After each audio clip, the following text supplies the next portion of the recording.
രാജസ്ഥാൻ്റെ തലസ്ഥാനമായ ജയ്പൂർ സിറ്റി.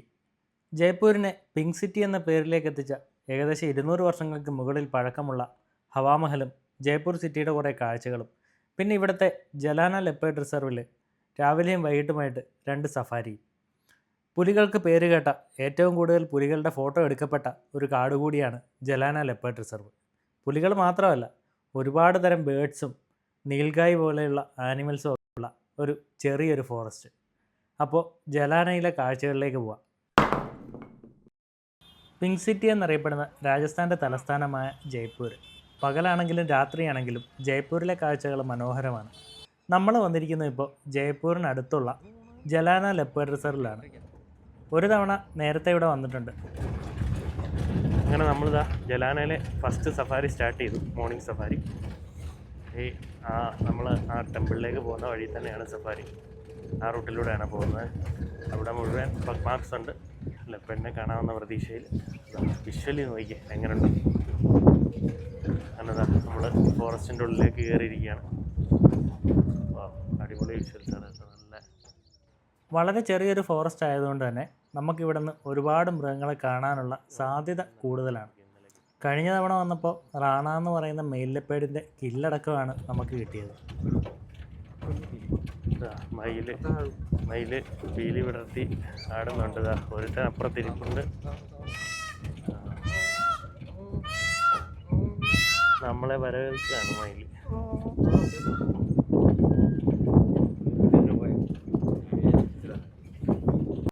പെൺമയിലിനെ ആകർഷിക്കാൻ വേണ്ടി പീലി വിടർത്തി ആടുന്ന ആൺമയിലുകളാണ് ഇവിടുത്തെ ഇപ്പോഴത്തെ ഒരു സ്ഥിരം കാഴ്ച.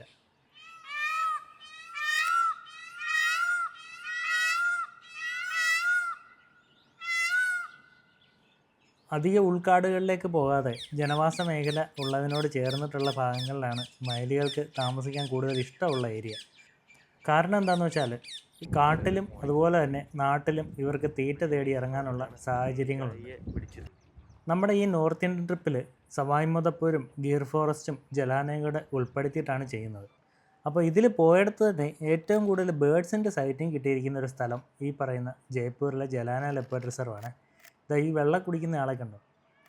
മഞ്ഞക്കാലി പച്ചപ്രാവ്, യെല്ലോ ഫൂട്ടഡ് ഗ്രീൻ പീജിയാണ്. മയിലുകളുടെ കരച്ചിലാണ് കേട്ടോ ബാക്ക്ഗ്രൗണ്ടിൽ കേൾക്കുന്നത്. മരത്തിലിരിക്കുമ്പോഴാണ് ഇവന്മാരുടെ കാല് കൃത്യമായിട്ട് കാണാൻ പറ്റുന്നത്. കാലിൻ്റെ മഞ്ഞ കളറും കാലിലേക്കുള്ള ആ ഇളം പച്ചയും മഞ്ഞയും കലർന്ന തൂവലുകളും ഒക്കെ ഇവന് പ്രത്യേക ഒരു അഴകാണ്.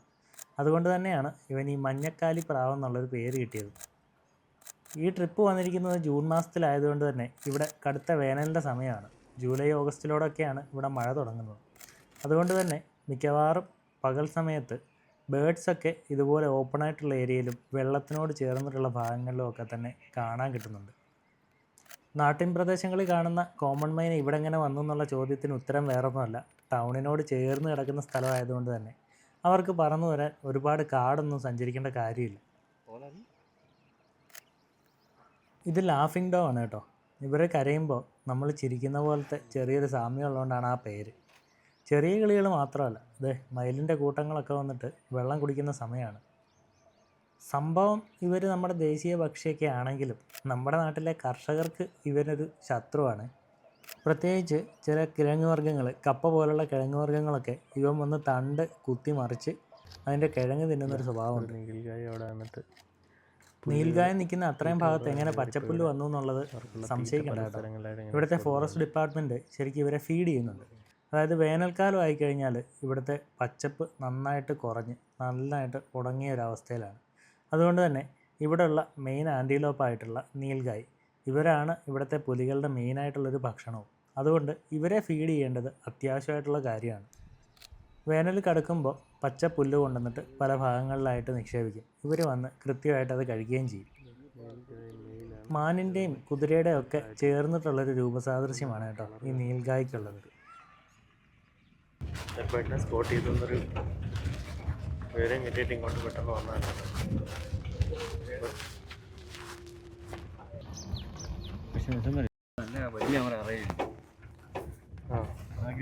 നമ്മുടെ കൂട്ടത്തിലുള്ള മറ്റേ വണ്ടിയിലുള്ളവർക്ക് ലെപ്പേർഡ് സൈറ്റിങ് കിട്ടിയതാണ്. അത് ഈ റോഡ് ക്രോസ് ചെയ്ത് അങ്ങോട്ടേക്ക് കയറിപ്പോയിട്ടുണ്ട്.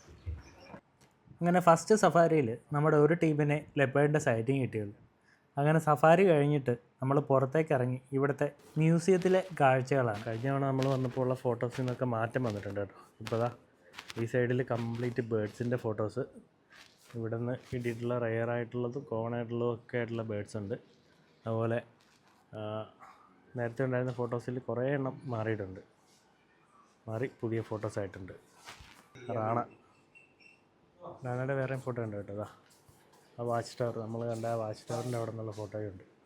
ഇതാണ് നമ്മുടെ ജലാന ലെപ്പേർഡ് റിസർവ്. അപ്പോൾ ഈ ലെപ്പേർഡ് റിസർവിൻ്റെ തൊട്ട് അടുത്തുള്ള പ്രോപ്പർട്ടി തന്നെയാണ് നമ്മൾ സ്റ്റേ ചെയ്യുന്നത് കേട്ടോ. ഇതാ ഹോട്ടൽ ഹിൽ വ്യൂ. ഇതാണ് ഹിൽ വ്യൂയിലെ റൂംസ് കേട്ടോ. എല്ലാം പുതിയ റൂംസാണ് റിനോവേറ്റ് ചെയ്തത്. AC റൂംസ് എല്ലാ റൂമിലും. ഇതാ ഇവിടുത്തെ ഏതെങ്കിലും ഒരു ലെപ്പേർഡിൻ്റെ ഫോട്ടോ ഉണ്ട്.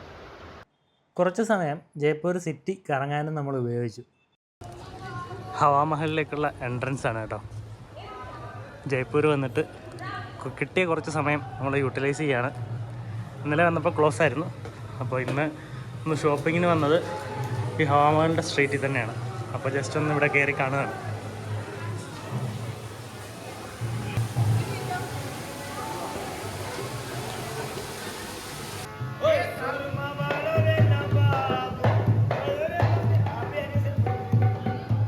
നമുക്ക് താല്പര്യമുണ്ടെങ്കിൽ രാജസ്ഥാനി തൊപ്പിയൊക്കെ വെച്ചിട്ട് ഇവരുടെ കൂട്ടത്തിലിരുന്ന് പാടാനുള്ള അവസരമുണ്ട്. ഇവരുടെ തൊട്ടടുത്ത് തന്നെ ഇതാ പാവക്കൂത്ത് നടക്കുന്നുണ്ടോ. ഇതിൻ്റെ സിസ്റ്റം എങ്ങനെയാണെന്ന് അറിയണമെങ്കിൽ ഇവരുടെ മുന്നിൽ നിന്ന് ഈ കളി കണ്ടു കഴിഞ്ഞാൽ കാര്യമില്ല. നമുക്ക് നേരെ ഇവരിട്ടിരിക്കുന്ന ഈ കർട്ടൻ്റെ പുറകിലേക്ക് പോകണം. അവിടെ നിന്നാണ് ഈ പാവകളെ ഓപ്പറേറ്റ് ചെയ്യുന്ന ആൾ അവിടെ നിന്ന് ഇതെല്ലാം ചെയ്യുന്നത്.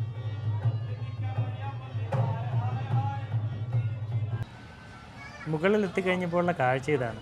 ജയ്പൂർ സിറ്റിയുടെ ഏകദേശം ഒരു 360 വ്യൂ ആണ് നമുക്ക് ഇതിൻ്റെ മേളിൽ കയറി കഴിയുമ്പോൾ കിട്ടുന്നത്. പണ്ട് കാലത്ത് രാജകൊട്ടാരത്തിലെ സ്ത്രീകൾ ഇവിടെ നടക്കുന്ന ചടങ്ങുകളും ഉത്സവങ്ങളുടെ പരിപാടികളൊക്കെ കാണാൻ വേണ്ടി ഉപയോഗിച്ചിരുന്നൊരു മഹലാണ് ഹവാമഹൽ. ഇതിൻ്റെ കിളിവാതിലുകളിൽ കൂടെയാണ് പണ്ടത്തെ രാജ്ഞിമാർ ഇവിടുത്തെ കാഴ്ചകളൊക്കെ കണ്ടിരുന്നത്.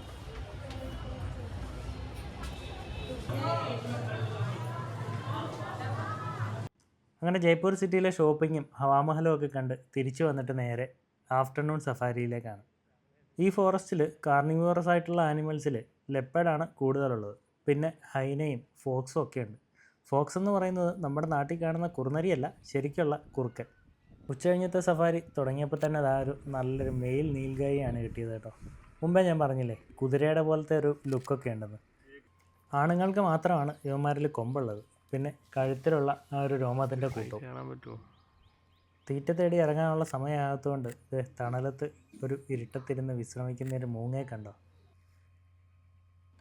പുള്ളിനത്തെന്ന് മലയാളത്തിൽ വിളിപ്പേരുള്ള സ്പോട്ടഡ് ഓവലറ്റാണ്.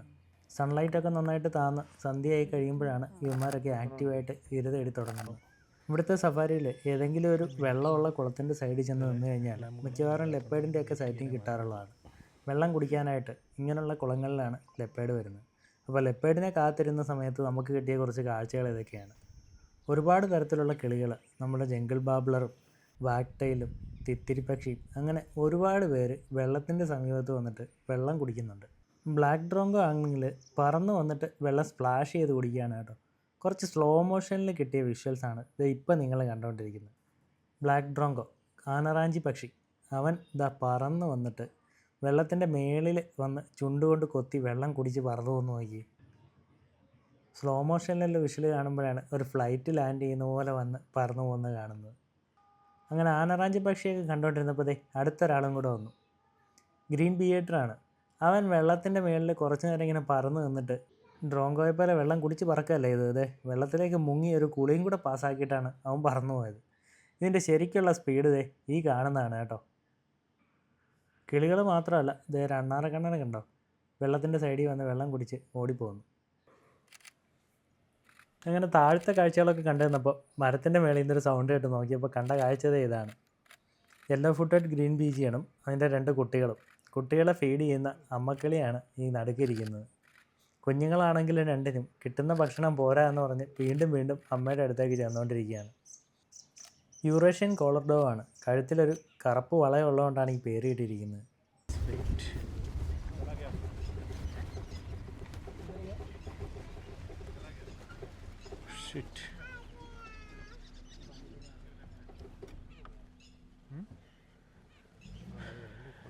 ലെപ്പേർഡ് ഉണ്ടായിരുന്നു, പക്ഷേ അകത്തോട്ട് കയറിപ്പോയി എന്നാണ് ഏട്ടാ അറിഞ്ഞത്.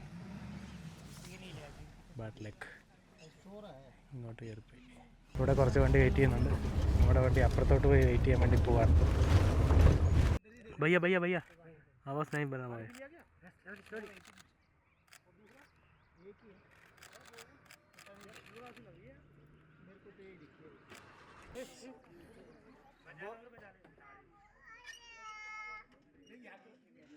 അങ്ങനെ കുറച്ച് സെക്കൻഡുകൾ മാത്രം ഒരു ഫീമെയിൽ ലെപ്പേർഡ് ദർശനം തന്നിട്ട് അവിടെ നിന്ന് മുങ്ങിക്കളഞ്ഞു. നമ്മളപ്പോൾ അടുത്ത കാഴ്ചകൾ തേടി അവിടെ നിന്ന് മൂവ് ചെയ്തു. ചുമന്ന കണ്ണും നല്ല വെള്ള ശരീരവും കറുത്ത വരകളും ഒക്കെ ആയിട്ട് ബ്ലാക്ക് വിങ്ഡ് കൈറ്റാണ് ഇരിക്കുന്നത്. നമുക്ക് റാണയുടെ സൈറ്റിംഗ് ഉണ്ടെന്ന് പറഞ്ഞിട്ട് വണ്ടി ആദ്യം പോയ സ്ഥലത്തേക്ക് തന്നെ വീണ്ടും പോവാണ്. അങ്ങോട്ടേക്ക് പോയി നോക്കാം.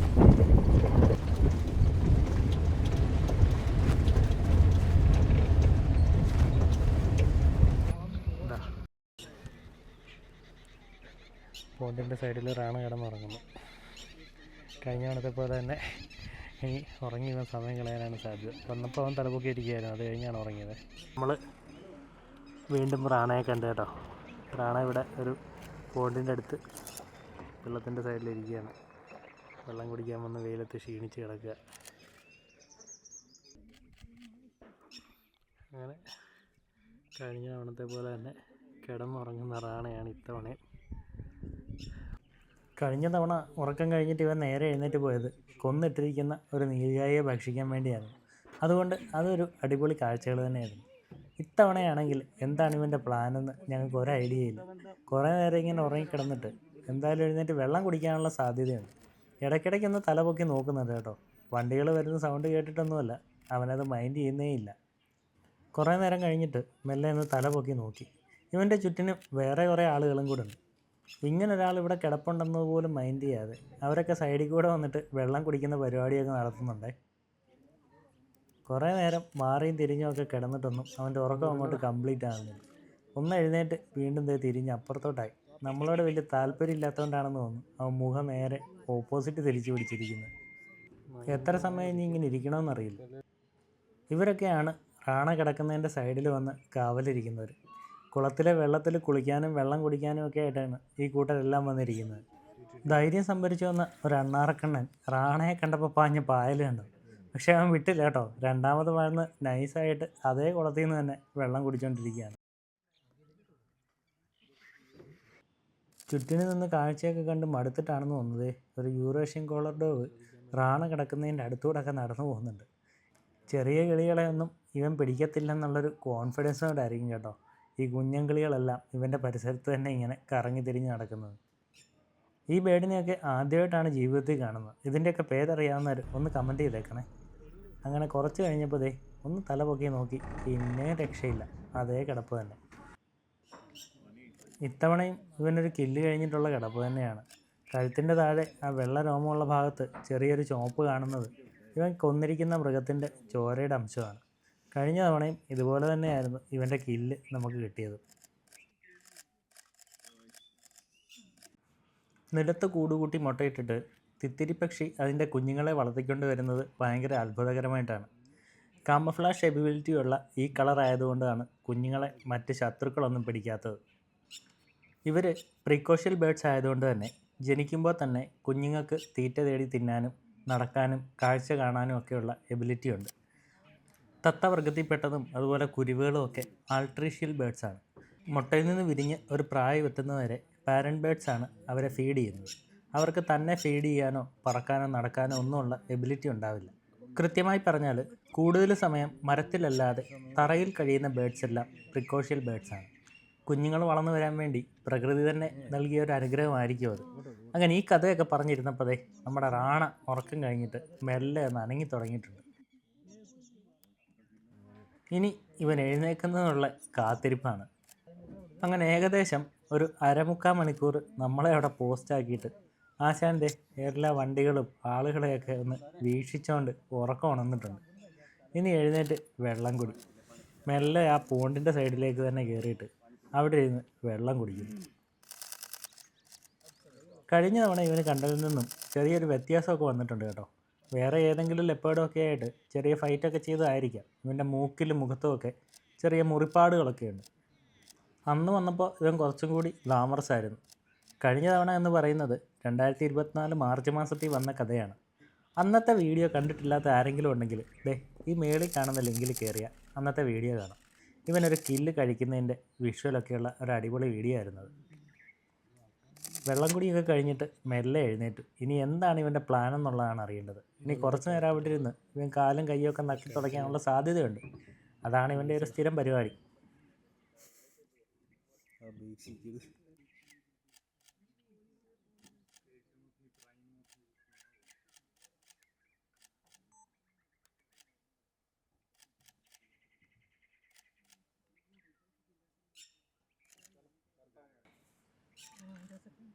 അങ്ങനെ അധിക സമയം കഴിയുന്നതിന് മുന്നേ അവൻ എഴുന്നേറ്റ് നടന്നു. നമ്മുടെ നേരെ വന്നില്ലെങ്കിലും അവൻ നടക്കുന്ന ആ ഭംഗിയുള്ള കാഴ്ചയൊക്കെ കാണാൻ പറ്റി. സഫാരിയുടെ സമയം ഏകദേശം കഴിയാനായി. എങ്കിലും റാണ നമ്മുടെ കണ്ണിൽ നിന്ന് മായുന്നതുവരെ നമ്മുടെ വണ്ടി ഓടിക്കുന്ന ഭായിയെ ഒരു വിധത്തിൽ പറഞ്ഞു പിടിച്ച് അവിടെ നിർത്തി. അവസാനം ബാക്കി വണ്ടിയെല്ലാം പോയി കഴിഞ്ഞിട്ടാണ് നമ്മുടെ വണ്ടി ഇവിടെ നിന്ന് എടുക്കുന്നത്. നമ്മുടെ ഡ്രൈവർ നന്നായിട്ട് കോപ്പറേറ്റ് ചെയ്തു. ഇവിടെയുള്ള എല്ലാവരും അങ്ങനെ തന്നെയാണ്. അങ്ങനെ റാണയുടെ സാമ്രാജ്യത്തിൽ നിന്ന് നമ്മൾ റാണയെ കണ്ട് സന്തോഷിച്ച് റാണയെ മനസ്സ് നിറച്ച് കണ്ട് ക്യാമറ നിറച്ച് ഫോട്ടോ എടുത്ത് റാണയുടെ കാട്ടിൽ നിന്നും ഇന്ത്യയിലെ സിംഹങ്ങളുടെ കാട്ടിലേക്കുള്ള യാത്രയാണ്. അപ്പോൾ അടുത്ത വീഡിയോ കാണാം. എല്ലാവരും ഒന്ന് ബാക്കിലോട്ട് തിരിഞ്ഞു നോക്കിയേ. ഒരു ബൈ ബൈ. Okay set.